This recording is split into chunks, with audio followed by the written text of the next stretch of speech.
هاد الفيديو هذا ليك انتي يا اختي اللي كتعشقي اختي الدقيق الابيض، يعني الدقيق الفورس، ما بغيتيش اختي تستغني عليه، كتقولي خاصني ضروري يكون عندي في الكوزينه.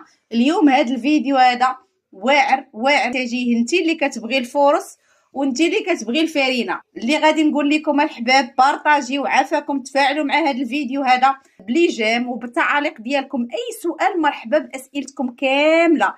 اهيتا عندكم تنساو ليا هذاك الاشتراك، راه كتنساو وكتضيعوا فيديوهات زوينين غتحتاجوهم، وخصوصا حنا في رمضان ان شاء الله كنحتاجوا جميع انواع ديال الدقيق كنحتاجوها. لهذا اختي تصنتي ليا مزيان، شاركت معاك الفرينه، قلت لك خذيها. الناس اللي متبعيني راه خداوها ولقاوها في مدينتهم، والناس اللي ما لقاوهاش تيقول لك اختي ما لقيناهاش. حطيت لك الفيديو اللي قبل فيه البديل ديال هذيك الماركه، هادشي متفقين عليه. هذا الفيديو هذا في واحد الماركه اللي ديما تنشكرها لك وكنقول لك خذيها، وسام. هذه عرفتوها كاملين، السميه ديال وسام كناخذ فيها الفرينه وفيها حتى الدقيق الابيض، يعني الدقيق الفورس فيه حتى السميه ديال وسام.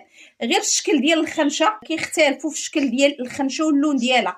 هانتي كتشوفي معايا اللون ديالها زرق في الابيض مقارنه مع هذيك الفرينه اللي كنشري، راه اللون ديالها مختلف. رجعي اختي الفيديوهات اللي قبل وعرفيني شنو كنقول لك. بالنسبه للمتتبعات الجداد اللي انضموا للقناه، رجعوا الفيديوهات باش تعرفوا الفرق ما بين وسام في الفورس ووسام في الفرينه.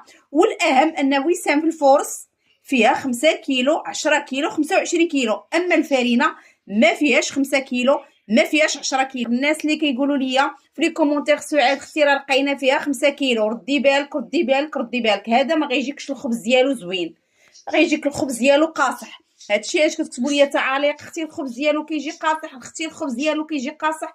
لا اختي راه ما كتاخديش الفرينه، راه كتاخدي اختي الدقيق الابيض، ها هو سميتو حتى هو وسام. جبت منه اختي 5 كيلو على ودك انتي باش ما تبقايش تزرفي وتبقاي غالطه في هذيك الفرينه وما كتاخديهاش، كتاخدي اختي غير الدقيق الابيض.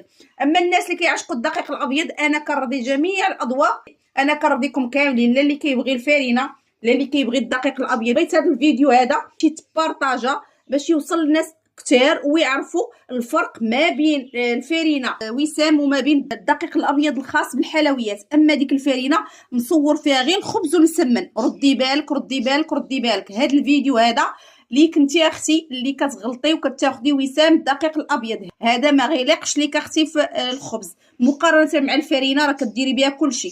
و5 كيلو الثمن ديالها كتبقى اقتصاد ديال الناس اللي كيعشقوا الدقيق الابيض. اختي لك يا الاختيار، كتبقى هاد وسام لا في الدقيق الابيض لا في الفرينه. نمبر 1 طوب طوب طوب. بارطاجي وعافاكم.